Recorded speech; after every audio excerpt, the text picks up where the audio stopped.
All right, here we go. Rise of the machines.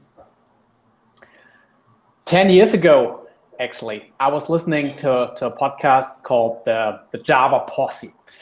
And they were actually mentioning a cool continuous integration server called Hudson at that time. And I was actually listening to it and thought, okay, great. Let me install that at work. So I installed it on the server, pointed it to my, at that time, CVS repository, and showed it my ARM script. And then actually, after one day, I got an email from the server saying, hey, your build broke, your test failed.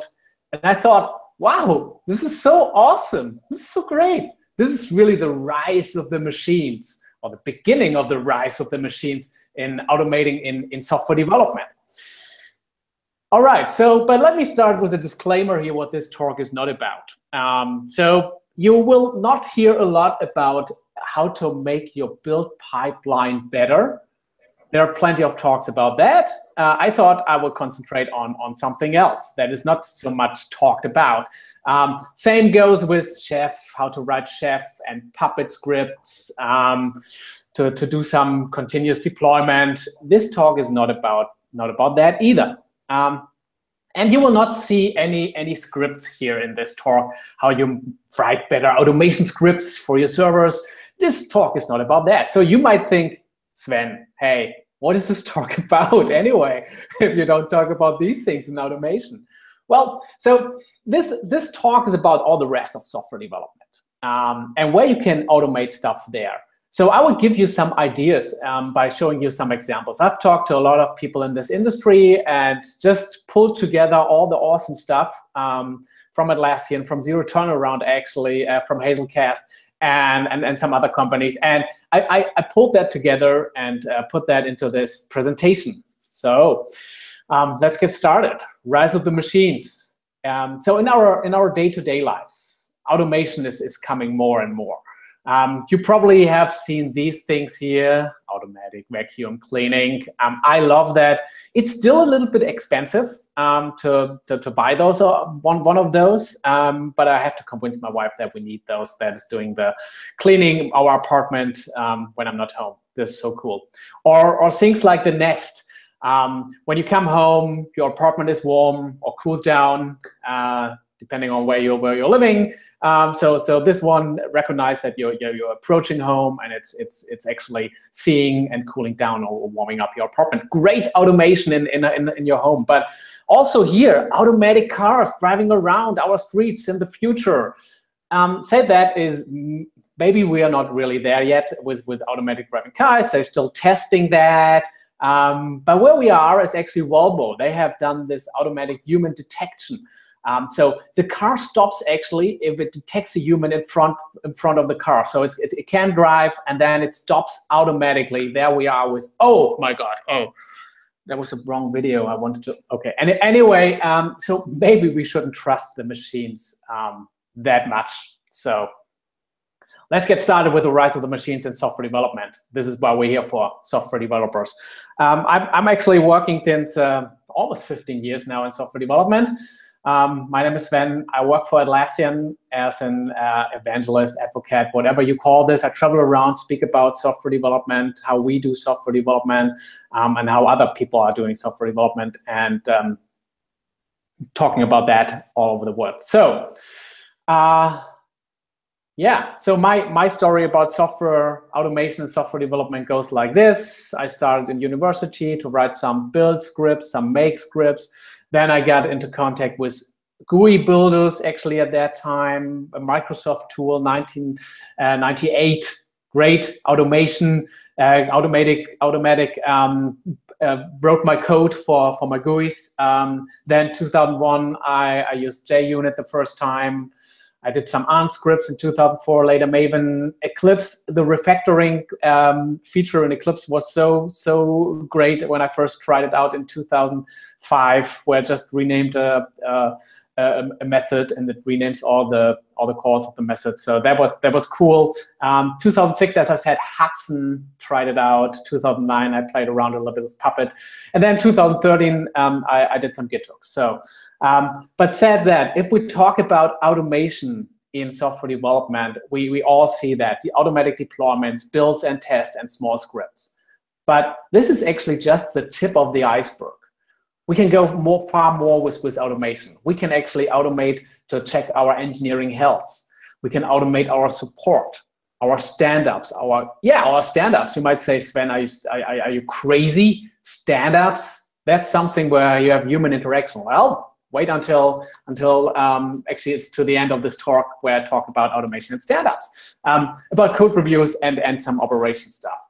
So as I said, I pulled together all these cool bots, whatever you call them, automated scripts or bots for this talk, and I put that into categories. So I found some coding bots, some test bots, some operation bots that helps in operation, helps with service and reporting. But the first bot I actually found didn't really fit into this categories. So assume you're doing you're starting new at a company. So you're gonna show the first day you start, people show you around, you shake some hands, and you hear what the company is doing, how they do stuff, how maybe the software architect look like. And after 2-3 hours, you think your head's gonna explode because of all this information. So you sit down at your desk, open your laptop for the first time, and it says, welcome, let's get started. Nothing installed on it. So what you do the next 8 hours is installing a bunch of stuff that actually helps you for your software development at your new job. So you install the JDK, IntelliJ, whatever you need for the new job. But what do you need for the new job? Well, what we have at Atlassian, we have set up this page where we can point new employees to and say, hey, here, this is the following programs you should install. And it says here, install the following programs. So here, and then set up your Bitbucket account, of course, upload your SSH key, and you go on and on and on. And then you configure Maven. And we all know that when we start Maven, it takes some time. So then you let Maven download the internet for you. In between, you can install Postgres, IntelliJ, set up IntelliJ. And then if you're still waiting for Maven, you can read all these articles here. Yeah, good. You probably have that too at work. But the first comment on that page, or the second actually, is this one here. Why are you not using Agent Charlie to skip a whole bunch of these steps? Agent Charlie? What's Agent Charlie? Well, meet Agent Charlie here. Actually, it's a page, it's a script that you just start. And then what Agent Charlie does, actually, it downloads the software that you actually need and installs it and configures it automatically. So there's a bunch of scripts we've put together for Agent Charlie that actually does that for you. So this is actually the foundation. Of course, you install your own tools on top of that, but it's actually installing a bunch of tools that all our developers need at Atlassian to do development. So these are just a few tools that Agent Charlie is going to install for you. All right, cool stuff. But let's get started with these categories here, the coding bots that helps you to automate your coding phase. So we are software developers, and if we are on a party and talk about what we're doing, people think, oh, they just sit in front of the computer and they just code the whole day, which is not really true. We're doing a whole bunch of other stuff. We're doing code reviews, so we're discussing things. We talk about our automatic builds, our automatic deployments, how we deploy it to the cloud, our branching strategies, and merge stuff together. And then we have to follow our issues with some issue trackers. So let's get rid of these stuff, one of these things by automating it. So let's get rid of the issue tracker. You might think, Sven, you're from Atlassian. You're selling issue trackers. Why do you want to get rid of issue trackers? Well, let me show you what you can do these days. So this is a typical issue tracker workflow. An issue is in to-do, then in progress, in review, and later it's done. But the real coding workflow looks a little bit more like this. Actually, we're doing feature branching at Atlassian. So we create a branch for a feature. We code the feature. We refactor a little bit. And then we do a pull request. And if the pull request gets approved, we merge the code. Now, how do we get this together here with the issue tracker workflow? Well, it goes like this. We set the issue in to-do and progress, and then we're doing branching, blah, blah, blah, do the pull request, we set it in review, and then we merge the code after the pull request get approved, and then we set the issue in done. Cool. This is what we should do. What we really do is actually, we branch, we code, we refactor, we pull, we merge, and then somebody says, what's with the issue? Did you update the issue? And said, oh, forgot that. Well, it's in to-do, it's in progress. It's already done. Well, it's really fast you solved this issue, as it looks like. But yeah, so we almost forget about the issue tracker. But said that is we should keep the team updated. This team should know what we work on. So we looked at some solutions, how we can automate this a little bit better. So we looked at this here, the APAC motive. So you can control actually Jira with your mind.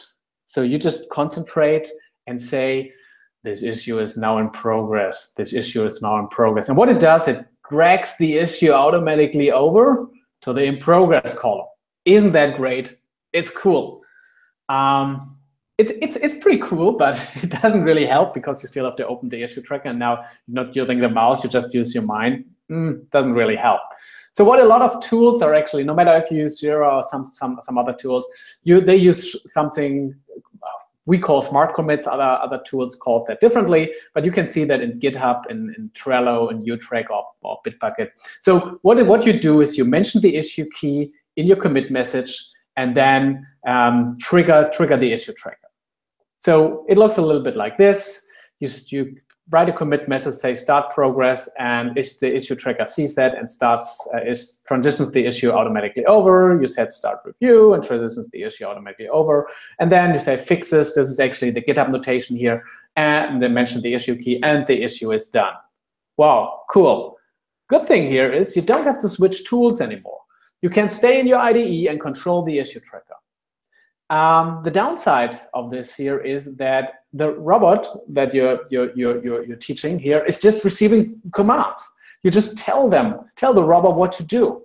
We can be a little bit more intelligent. So what we did in the latest version of Jira and Bitbucket is that you can actually mention the issue key in your branch, and then actually Jira associates its branch with this with this issue. So from that on, you don't have to do anything anymore. You just code, you make a pull request, Jira talks to Bitbucket and transitions the issue automatically over, or create a review, and then you merge the code, and you don't have to do anything, and Jira transitions the issue automatically over, so it's done. Cool. As I heard the people in Sydney are working on that, I was pretty excited about that. But you can do more. There are some more little workflow helpers that helps actually us with our branch pull and merge workflow. So you could do things like that. So assuming that as I said, we have this feature branch workflow. So assuming that there's this new guy, cool guy, he said, I don't need this feature branch workflow. I commit directly to the master branch. It's just a small change. What can happen? Wow, what can happen? The build can go red. All right, no worries here. I just update the code, and now the build is green. Cool, everything is fine again. You think everything is fine again, but there was someone who was doing it the proper way. So this developer actually branched from the master branch during the build was red, and then does a couple of changes and runs the feature branch, the build for the feature branch, and then the feature branch is red. Why? And then you look around, and until you find the bug, it can take some time. So bad surprise. So things happen, but this can be avoided. So let's have a bot that helps us with no bad surprises here. So we actually wrote a Git hook that prevents us from branching from a red build. So if the master branch has a red build, we cannot create a branch from that. Another little workflow helper that we have is a bot that helps us with pull requests and find the right reviewer. So who would be the best reviewer for my code, actually? Well, you can look in the commit history and find these people. They have changed the file recently, so these people, recent committers or authors, are probably the best reviewers. They know this code, so these are probably the best reviewers for this code. So what we did is actually we wrote a little add-on for Bitbucket here that suggests this reviewers based on this rule that someone recently committed a change to this file or the original author to this file. So these are the suggestions for our pull request. All right, invite the right reviewers, little workflow helper here. And then as we're growing, we want to make sure that the quality is okay. So we actually have a Git hook that prevents us if there's just one approval. We cannot merge the code. We need at least 2 approvals to this pull request. So what we can set for each feature branch is a minimum amount of approvers. So we want to make sure the quality is okay, that no one just merges the code fast. It must be approved. So we have this minimum amount of approvers as a little workflow helper. Another little workflow helper that we have helps us with patching older versions. So we are in the situation at Atlassian that people install our software on servers. We also have a cloud version for our software, but there are also people installing our software on their servers behind the firewall. So the problem is that, or the challenge is that there are different versions out there of our software. So how do we patch older versions? So we actually keep our version branches. So we for each version we have our own branch. So we keep those version branches, and if we find a bug in an older version, we create, of course, a hotfix branch and merge it back to the version branch. And then we have to merge all the way back to the least stable branch. From most stable branch to the least stable branch. And if you work with Git for a longer time, you know, okay, I merged it once, it probably merge all for the rest of the way, so it's just clicking through. This is really boring work that you do. So what are you doing if your work is boring? Yeah, you get this little workflow helper here that helps you doing it. So we actually wrote a script that helps us, and a Git hook that helps us actually merging these files automatically. So you can auto-merge these files. And we tried it out, and it worked so great that we said, okay, we put that as a feature into Bitbucket. But if you're using GitHub, you can also use our script. There's a blog post about that where you can auto-merge your versions. Okay, get some help with merge jobs. That's my 4th little workflow helper that helps us during our coding phase. All right, let's jump over to the next phase, the test phase. So smarter test automation. So we are engineers. Software development is a craft, and we are trying hard to create beautiful code, really great code. And if we have done that, we're so proud of this code. So look at this here, just 32 lines of code. I don't say this is a good code, but hey, it's assumed that you have written this beautiful class and you're so proud of it, and you close it and you open it again because it's so great, it looks so good. You're so proud of that. And then you go on vacation. You come back 1 month later, and other people also thought, this is such great code. This is so good. So let's add some stuff to it. And then they have added something and everything, and all of a sudden your beautiful code is not that beautiful anymore. So people add stuff to your class. But said that is, I've been working now for 15 years in software development, and these things are happening. These things are happening to each code base I've seen. Code quality actually decreases over time. Test coverage drops, deprecating methods goes up, stuff like that. It just happens to every code base I've seen.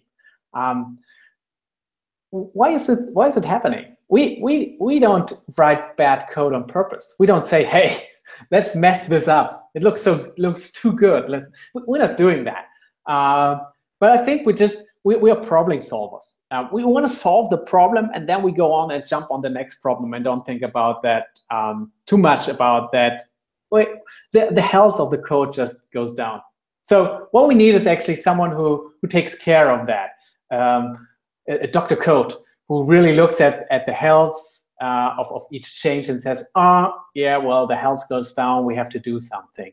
Well, said that is, of course, there's not a human, this is a bot that someone wrote at Atlassian. Actually, a person from our Gdansk team in Poland who wanted to move from at that time from JUnit 3 to JUnit 4, but he didn't want to refactor all the JUnit tests. So he said, okay, no more JUnit 3 tests. So he wrote a little class that counted the JUnit 3 tests and compared that to a value in our database. And if it went up, it said, okay, you just introduced a new JUnit 3 test, not allowed to do that.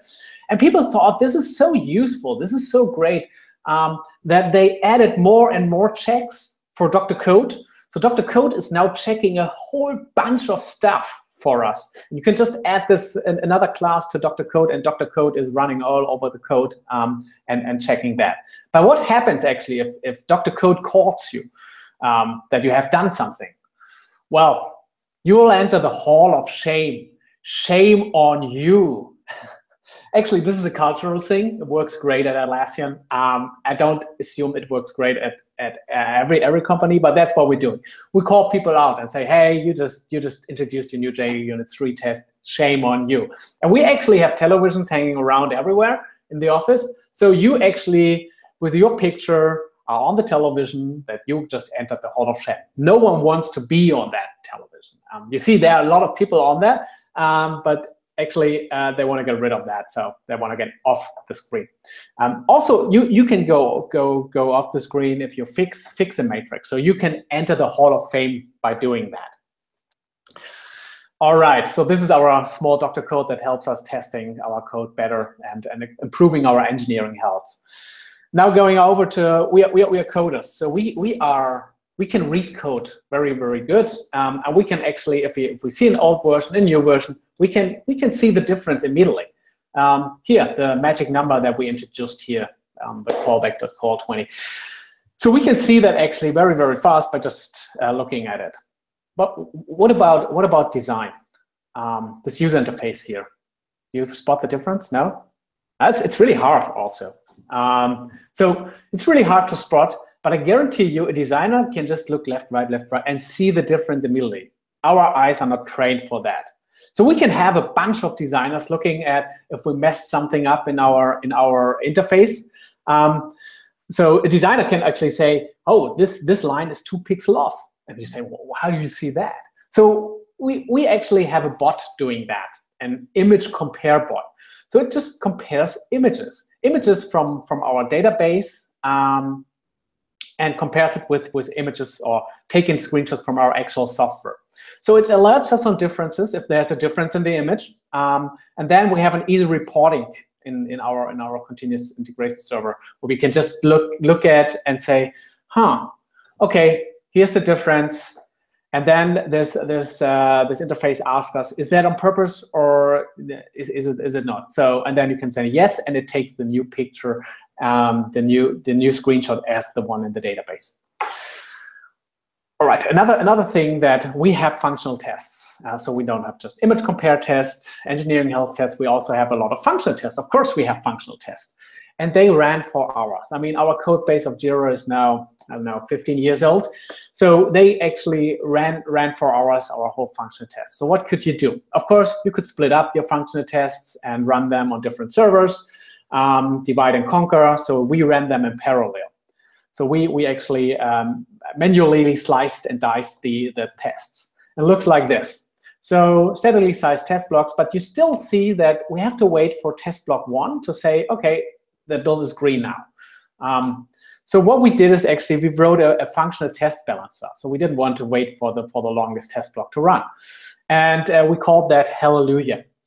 So this functional test balancer just takes the functional tests and dispatches them to the servers that is currently available and that is not running a test at the moment.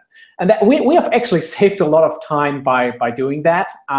So we just run the test that on the server that is currently available. Great. At the end, we say, great, our builds are green. This is awesome. This is good. We love green builds. But sometimes actually what happens if you have a continuous integration server, you mess things up, and your build gets red. That's okay. I mean, that's why we have a continuous integration server and stop deploying this to our customers. We don't want to do that. So this is good. It catches maybe a failing test or a bug that we have in our code that you just introduced. But sometimes we look at the code and say, I cannot really find, why is this test failing? Let me rerun the test. And then the test is green. And you say, oh, this is really the frustrating moment because you just discovered a flaky test. So what are you doing with flaky tests? Well, first it takes a lot of engineering time to discover a flaky test and then find out, oh, this is a flaky test. So we wrote a flaky test detector. Flaky test detector is doing this here. Look at that. So the test is failing. The build server indicates the test is failing and then reruns the test.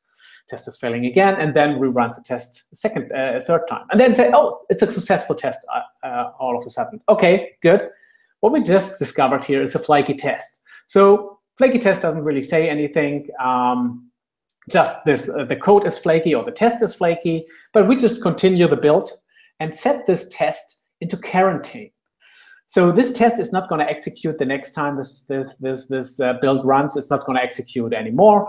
We automatically raise an issue. So we create an issue so somebody has to look at it. So the first half year that we ran this flaky test detector, in the Confluence code base, we actually discovered 817 quarantine tests. So 817 tests put in quarantine. That's a lot of engineering time that we saved looking at it, run it again, and say, oh, now it's green. So this is what our flaky tester detected. The next chapter are the ops bots. And we remember I remember the good old days. We said, hey, ops guys, here's your software. Woo, deal with that. It's actually, we all know this times are over. Ops problem now. No, we're not doing that anymore. We're on the DevOps age of DevOps, so not doing that. We actually fix stuff ourselves, and we're close together with the ops guys. But it's still a slow feedback loop. So if a service fails, the ops guys are going to be informed. Then they try to restart maybe the service, try to fix the problem, cannot do it, call the dev. The dev looks at it and says, oh, yeah, I just committed a new change. Sorry, I changed the code, and it's done. That's a very slow feedback loop because we have the ops guys in between. Let's get rid of the ops guys. Let's fix things faster. So if the problem occurs, we get informed directly. Our service failed. We got informed directly as a developer, and then we fix the problem and done. And we actually use PagerDuty for that. So PagerDuty is actually a service that knows actually who's responsible for a specific service. And if the service fails, PagerDuty informs the right team. That's good. But in the age of microservices, we introduce new services each week, each day, you name it. So it's a lot of configuration. We always have to say, okay, we are now responsible for that service, PagerDuty. So we can have we actually wrote a bot that's actually doing that. So in the deployment descriptor, we mentioned the team name. So a bot is reading that and actually adds the connection to PagerDuty. So we just add our team name in the deployment descriptor, and the bot is making the connection. And this way, actually, we own our code end to end. And this is also very important, that we are responsible for our own code also when it's running, and we get informed when it's failing. All right, let's assume you have a big release in front of you, and you checked everything. It's running on the staging server. You can relax now until somebody comes to you from the technical documentation department and say, wait, have you thought about the release notes? And say, oh, the release notes, right, I have to write them. Let me just write them down. But first, do you really know which features you really ship in that release? To be certain, you have to go back to your commit history and check, hey, this we checked in that code, that code, that code. They're refactoring. Okay, good. And then maybe you have in your commit messages the issue keys. Great. So you can really look at which issue just got really into that release. Now, said that is a lot of teams actually I spoke to, they actually have written that, a bot that does the release notes for them. So this bot is actually looking from the last release to the current release, look at the commit messages, and reads actually the issue information, and creates out of this issue information, creates the release notes. For example, actually Hazelcast is doing that with GitHub and GitHub issues. So they actually write their release notes automatically. So they go to the commit history, and then they use the labeling in GitHub issues to say, okay, this enhancement, this fixes something, this is a new feature. Good. Also, Zero Turnaround is doing it. They actually use Jira and Bitbucket. So they get they actually use the same things, but they use the labels in sorry, not the labels, but the issue types in Jira, for saying this is a new feature, this is an improvement, and fix bugs, and create their release notes automatically. There's a lot of advantages if you use the issue description as release notes. So first, of course, no surprises. What you have in your release notes is really in your release. Secondly, you think about when you write your issue description that it ends up in the release notes. So you write human readable issue description that people that use your software can really understand. And also an advantage is that if you write your issue description and you think, okay, this ends up in the release notes, you think about the customer value. Why is the customer interested that we fix that bug? So what is the customer value here? So great. Let's look at some service bots. Automate your service in software development. So looking at support. Support, we're doing support at Atlassian, and then a lot of customers have their services behind the firewall. So we actually ask for the log files and say, hey, give us your log file, and we can look at it. Our support maybe couldn't find the issue, so they reach out to the developers. We can scan log files pretty easily. We scan through log files, see null pointer exception. Oh, what's that? Oh, this seems to be the problem. So you connect that automatically in your head with your system knowledge. Now, there's a big issue with that, because we have to pause our work to help the support to help the customer. So you already know what I'm doing right now. We add a bot to that, and we called actually that bot Hercules. Hercules can actually scan the log files and connect that to system knowledge that is captured actually in our case in Confluence. So you see this here is the machine readable part of the page. So this is a regex that Hercules can apply to the log file, and then finds this issue here and can make suggestions, say maybe it's this problem. And Hercules is getting smarter and smarter. We use it internally to run over the log files, and then Hercules reads it and suggests something, and the support is updating that. We're also trying to make it directly, to give Hercules directly to the customers. And so we ran it actually in an experiment, and this was the first comment we saw here. Well, fuck me, the robot was right. I increased memory available to Confluence Jira, and things worked. Today is truly a magical day. And our support was so proud of that they actually created this T-shirt and running proudly with this T-shirt around. Well, fuck me, the robot was right. All right, let's look at some reporting, because manual reporting actually sucks. And I said to you in the beginning, we will talk about automating stand-ups. How do you automate stand-ups? Well, let's look at some problems that we have with stand-ups actually, where bots can help us. So actually, stand-ups take too long. This is people are speaking and speaking and speaking, so stand-ups can take too long. And sometimes you have to catch people, they're in the kitchen, so you have to remind people that the stand-up is happening.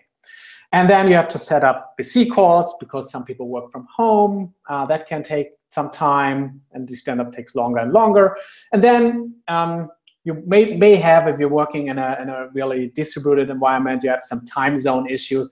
If you work with people in the States, in Australia, and in Europe, you will never get a good time to work together. So let's fix some of those problems with some bots. So first, that stand-ups takes too long. This is actually the only physical bot I will show. It's actually our stand-up buddy.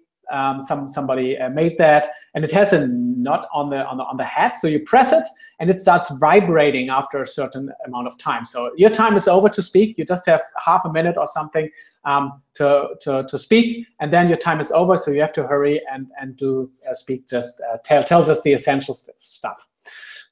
All right, this is one bot that we do. Another bot that we use helps us that people miss stand-ups. We have to get them from the kitchen to our meeting room or to our stand-up room.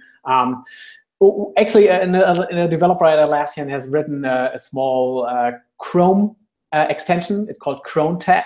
You can download that. It's for free. And what it does is actually we point it to a music streaming service. So it opens the URL at a certain time, 1 minute before the stand-up, and plays some music. So if you hear actually AC/DC playing, you know, hey, it's my stand-up right now. So I go to the desk, and we're having a stand-up together. And if you hear, I don't know, Taylor Swift playing, you know, okay, it's the marketing team stand-up. We use actually the same Chrome tab also for setting up our VC calls. So we have a fixed URL for the stand-up video conference calls, starting automatically at stand-up time. So we don't have to worry about setting this up and sending a URL around. Everyone knows that and can jump in from remotely. And this opens directly at the team television. Now, this is good actually for co-located team. Get some music, get them together. For distributed teams, start automatically the Hangout or whatever you use as a video conferencing service. But what about different time zones? How do you get people together in different time zones? Well, we also use a bot for that. So we actually tell a bot what we did. So this is our stand-up status. So we tell the bot, this is what I did today, and then you can go to sleep. And if people wake up on the other side of the world, they can ask actually the bot, so what is the rest of the team? What did the rest of the team? And you get the updates from the last 24 hours what the team is doing. We're using actually an add-on in HipChat for that, where you can just write /standup and then write your updates. So this is recorded, and then you write /standup without anything, and you can see actually, so the bot is telling you what the rest of the team has been doing.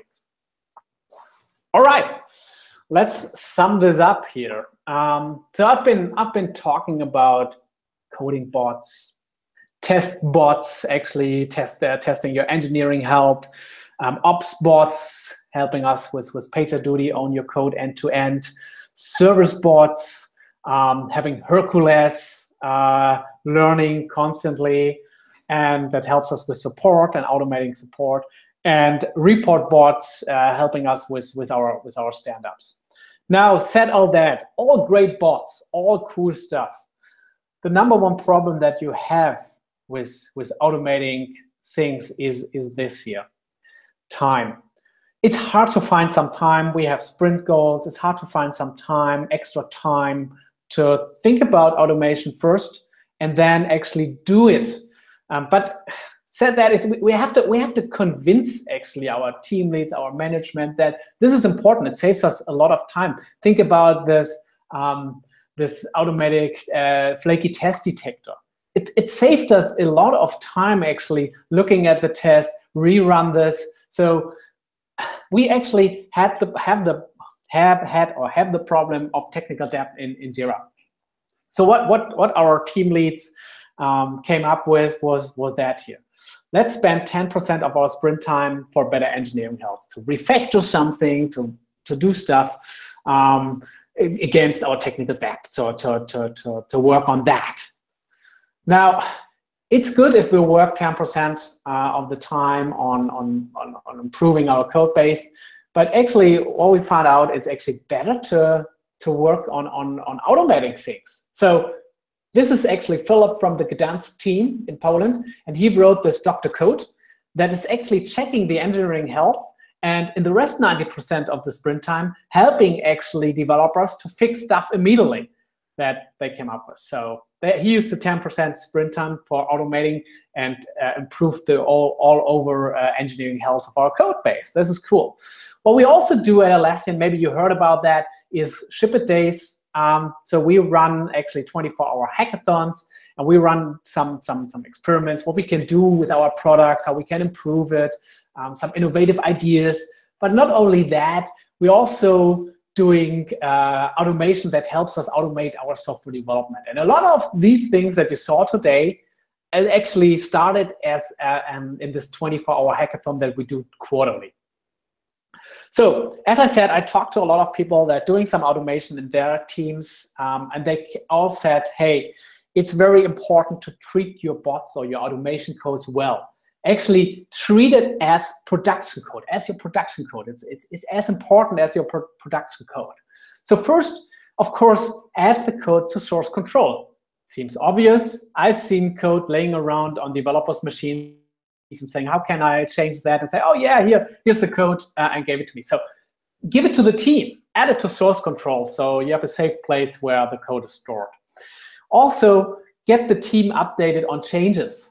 If something changed, get them familiar with your code base and your automation bot that you wrote. So do code reviews for every change. Let the team know what bots are around and where the code is and how the code works. And also be sure if other people have to change some automation code, that you have tests in place, like production code, that you're sure you don't mess anything up with your automation bots, that everything works also after you change something. And a very important thing is also to have deployment scripts, because sometimes you don't know on which servers are these things running. So having deployment scripts, and it's mostly the senior developer that has all this knowledge and says, I have to deploy that to this, and this server, the changes. But having deployment scripts enables the whole team to make changes and deploys this code automatically. Great. So I want to sum this up here in saying building software is actually a craft. And like every craft, we can use machines or automation to help us concentrate on other stuff in software development. Because creating customer value, that's really an art. We can use that time to concentrate more on create the real customer value for our code. And this is really hard to automate here. All right. But said that is, don't mess with your bots. I already said treat your bots well. Don't mess with them. Don't do this with your bots. Bots have feelings too, you know. Don't do that. That's not fair. That's really totally unfair. Oh no. Oh my God. We know all. If we don't treat bots well, we know what happens. Yeah, we've all seen the movie. Yeah. The rise of the machines will come, and we will get out of job, and bots will take over. Not seeing that in the near future, but can happen. All right. Well, that concludes my talk. Thank you very much for listening and watching my nice slides. And yeah, we can go over to some questions that you might have. Thanks. Awesome. Ooh. Thank you very much. Thank you very, very much, Sven. Absolutely, yeah. Let's give a round of applause. So, Sven, any questions from the Melbourne Jug Con? And I'll check IRC. We have a few minutes for questions. I just want to know, has anybody actually put a swear word into their issue descriptions? No? Who's got a question? Hey, hello. Hi. Thank you for the information. In order to use these bots, what is exactly the procedure? Say my company is using Jira, Confluence, and all that stuff. So does it have additional licenses, or how does it work? All right. So I've been talking about a lot of bots. So most of these bots that I was talking about were actually, so like the Flaky Test Detector was in-house. We haven't released the code for that, and we don't know if it will come to Bamboo or Bitbucket pipelines in the future. And I've been also talking a lot to some people that are doing this automation code, and they said, okay, we put this on GitHub or Bitbucket and shared this with the world. And we found also some automation, but you always have to change stuff because it doesn't fit into your environment. On the other side, I shared some stuff in Jira and Bitbucket. This automatic transitions over, which is a feature right now in our tools, and I'm sure it will be, if you use Trello or something, will be available soon there too, because it's a cool thing. But yeah, this was a feature. The rest of the bots, I think, were all house-made, in-house made, and you have to build them yourself or ask somebody at Atlassian, if you know someone, to get the code. Awesome. That was also a question actually on IRC as well. Actually, we have one question here. Do you bot pen tests from Parrot61? What was that? Do you automate penetration testing? Penetration tests. Yeah. I mean, I'm not really totally familiar if we do that. But yeah, I've seen. So if you do that on a regular basis, but I've seen penetration tests that we're doing to measure stuff. Yeah. We totally have something in place. I don't know if we do it on every build, once a day, once a week. I'm not familiar with that procedure. Yeah. Yeah. Anything from Melbourne? Any more questions? Any other questions, guys? Yeah, we're all good. Yeah. Okay, I have one more here. So Bruno AISS asks a question around what happens when things go wrong, really. This was actually asked at the time when you were doing the merge.